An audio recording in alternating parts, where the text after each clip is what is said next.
What I can tell you is that tennis is still in me. That part hasn't changed, and I don't believe it will. The love for the game, the real love, the one that started before the rankings and the sponsors and the press conferences, that love is still there underneath everything that happened this year. It got buried for a while. I think that's the most accurate way to describe it. But buried is not the same as gone. I've had a few moments recently, quiet moments, where I picked up a racket with no pressure attached to it, no expectation, no audience, and just hit. And I felt something. Something small, but real. Something that reminded me of that girl in the rain. And those moments are the reason I'm standing here telling you that this is not the end of the story. It is an interruption, a necessary, overdue, honest interruption. And I genuinely think that what comes after this interruption will mean more than anything that came before it. Because it will come from a real place rather than an exhausted one. I'm going to take care of myself now, not as a strategy, not as a calculated step toward a comeback, but because I am a person before I am a player. And that person deserves the same commitment I have always given to my game. I should have understood that a long time ago. I understand it now, and if there is one thing I want anyone to take away from everything I've said today, it is this: knowing when to stop and breathe is not weakness. Saying I cannot keep going like this is not failure. It is actually one of the most difficult and courageous things a person can do, especially when the world is watching and every instinct in your body is telling you to just keep moving, keep competing, keep performing. I stopped moving. I looked at what was actually happening. And I'm telling you the truth about it. That is the best I can do right now. And for the first time in a long time, the best I can do feels like enough.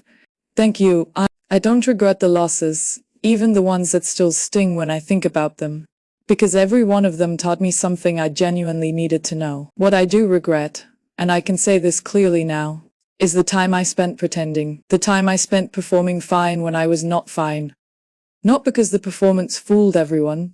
I'm not sure it did. And the people who know me best definitely weren't fooled.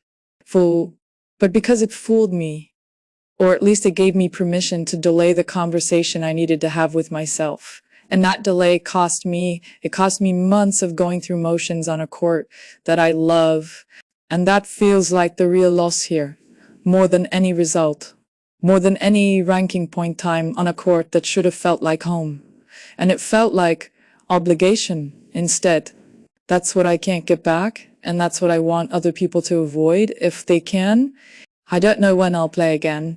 I want to be completely transparent about that uncertainty rather than give a timeline that sounds reassuring but isn't real. What I know is that I'm going to take the time that I actually need, not the time that looks appropriate from the outside, not the time that fits neatly between tournaments on a calendar, but the actual time that my mind and my body are asking for. And I know that might be frustrating for people who want a comeback story with a clear arc and a defined ending. I understand that.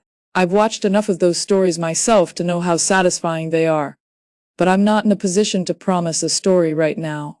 I'm only in a position to promise honesty, and I think honesty, real, uncomfortable, unresolved honesty, is actually more valuable than a clean narrative, even if it's harder to sit with. I also want to say something to the young players who follow my career, the ones who are somewhere right now in an early round of some tournament nobody is watching, or hitting alone on a court at 6 in the morning because they are chasing something they can't quite name yet. I want to say this as directly and as clearly as I can. The version of strength that tells you to be silent about your pain is not strength. I believed in that version for a very long time. I wore it proudly. I thought that the ability to keep going without telling anyone how hard it was made me tougher, made me more of a competitor, made me someone worth respecting. And maybe there's a version of that which is true, because there is something real about resilience and about pushing through difficulty, but there's a line, and I crossed it, and I didn't even see the line until I was already on the other side of it. So if you are somewhere right now and something feels wrong, not the normal hard, not the kind of hard that makes you better, but the kind of hard that makes you feel like you're disappearing, please talk to someone, not for your results, not for your ranking, not for any external reason, but for yourself. because the sport will ask everything of you and it is allowed to ask a great deal. But it is not allowed to ask for all of you. Some part of you has to remain yours. I forgot that for a while. I'm remembering it now. I've been asked by a few people close to me whether I regret anything, and I've sat with that question honestly, rather than just giving the answer that sounds good. The truth is, I don't regret the work. I don't regret a single early morning or a single sacrifice or a single flight or a single moment of choosing the court over something easier. I've been thinking about what I want to say to the people who have followed me, because that feels like the most important thing to get right in this moment. And I've rewritten it in my head so many times over the past few weeks that I almost lost the original feeling behind it. So I'm just going to say it the way it comes, without polishing it too much, because I think you deserve the unpolished version after everything. To everyone who has ever sat in a stadium and cheered for me, and I mean really cheered, the kind where you're on your feet before the point is even finished because you believed it was going in before I did. I want you to know that I felt that every single time. There is a specific kind of energy that comes off a crowd when they are genuinely with you, not just watching you, but actually with you. And it is unlike anything else I have ever experienced in my life. It gets into your body in a way that is hard to describe. There were matches, some of the hardest matches of my career.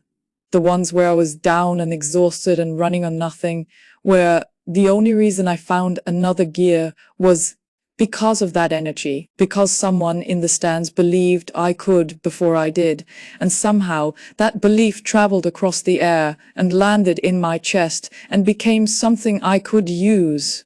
I don't take that lightly. I have never taken it lightly. And one of the things that made this period so painful was knowing that those people were still showing up, still believing, while I was standing there, hollow in a way I couldn't explain or fix in real time. That felt like a debt I didn't know how to repay. And for a long time, that feeling of debt made everything worse, because it added guilt to everything else I was already carrying. But I've had to make peace with the fact that the most honest thing I can give to the people who support me is the truth, even when the truth is uncomfortable. Even when it doesn't come with a triumphant ending attached to it. I think about that girl hitting balls in the rain a lot. Not in a sad way, or maybe a little in a sad way, but mostly in a way that grounds me. Because she didn't have any of the things I have now. And she was okay. She was more than okay. She was alive in a way that I want to get back to, and I genuinely believe I can get back to it. But not if I keep going the way I've been going.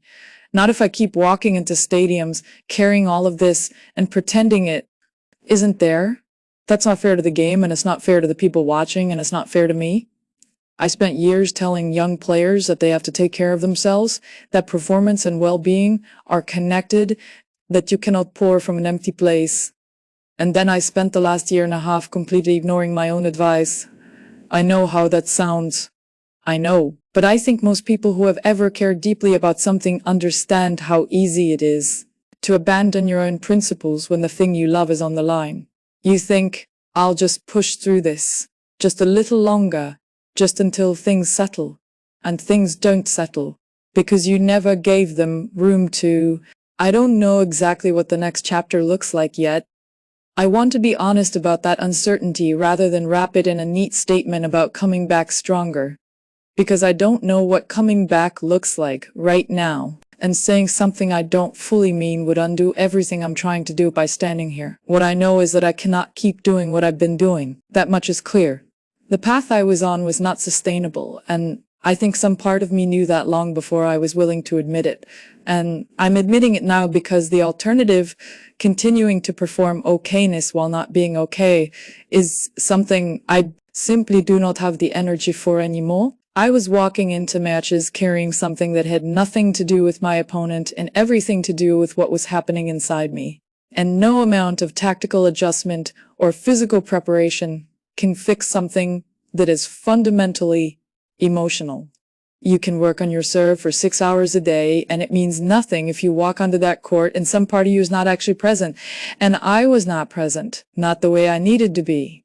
Not the way I used to be when I was 17 hitting balls in the rain and the only thing in my head was the next shot. The hardest part, and I say this carefully because I don't want it to come across the wrong way. The hardest part was watching people around me try to help and not being able to receive it.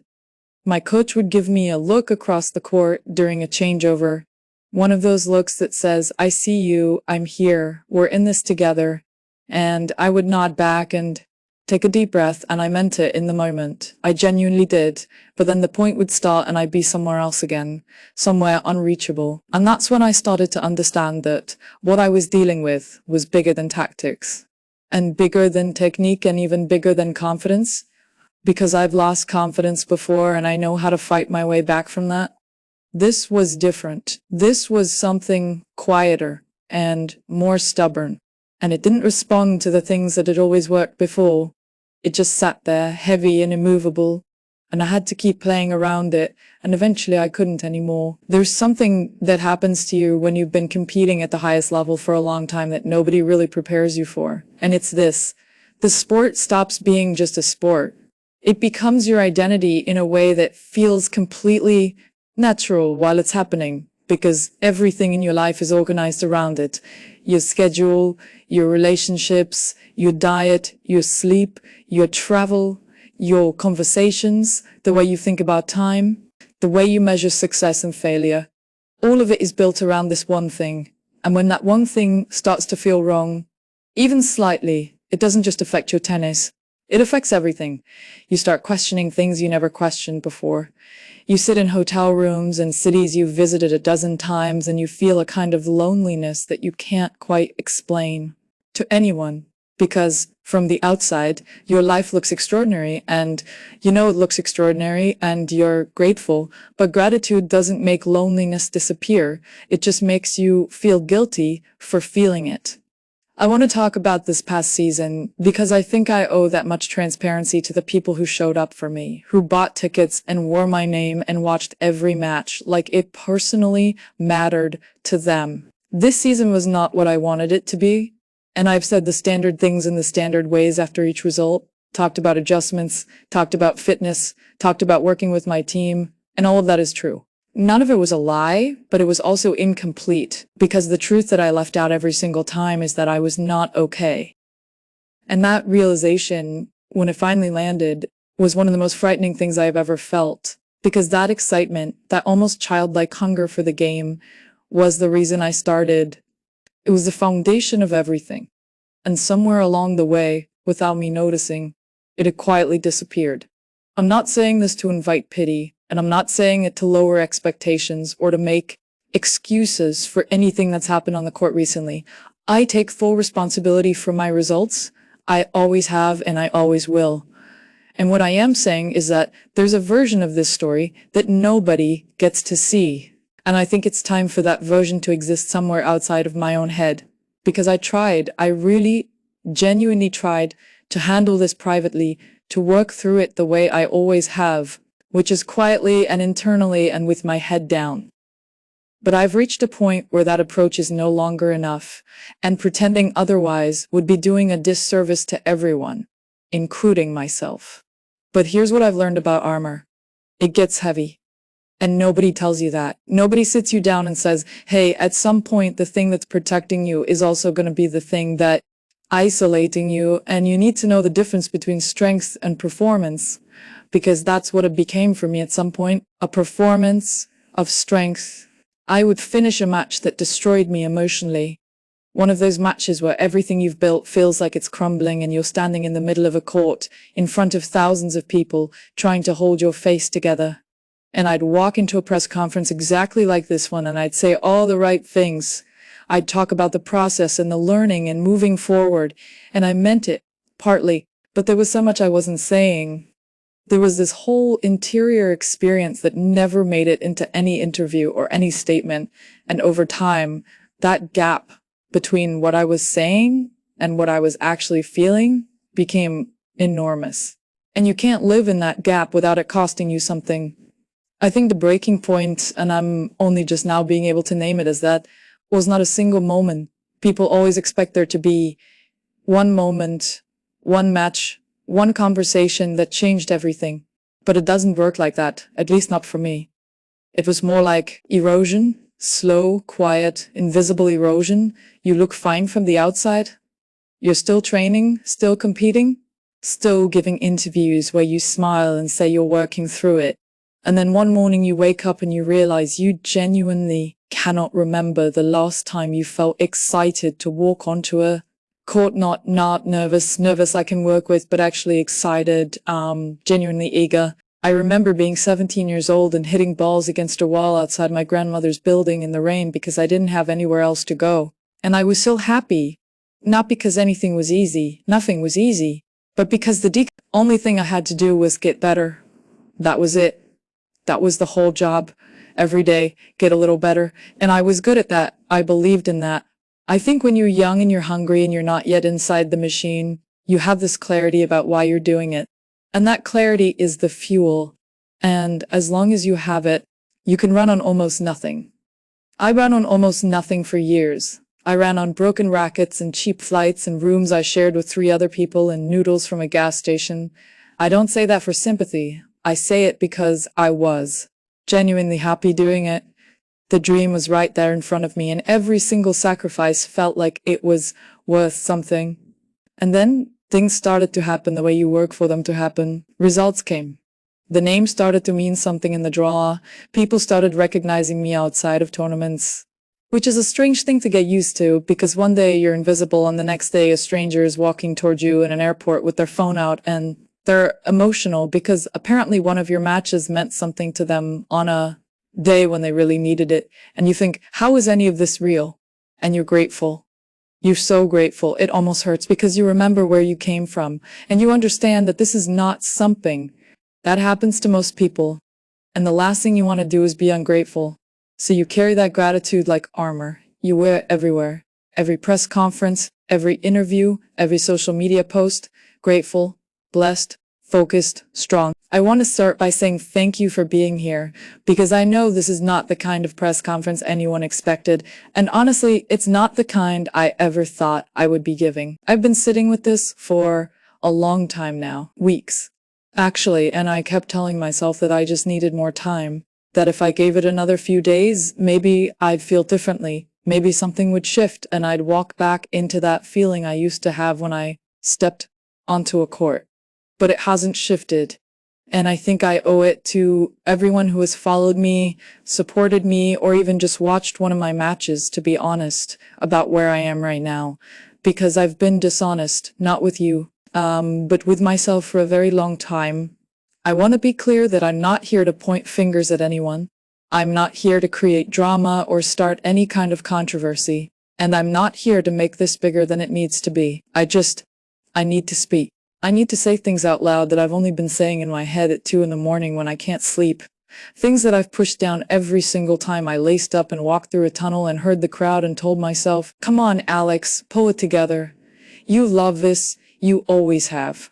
And I do love this. I want to make that completely clear. I love tennis. I love what it gave me, what it built in me, and what it showed me about myself over the years. But loving something and being okay are 2 very different things.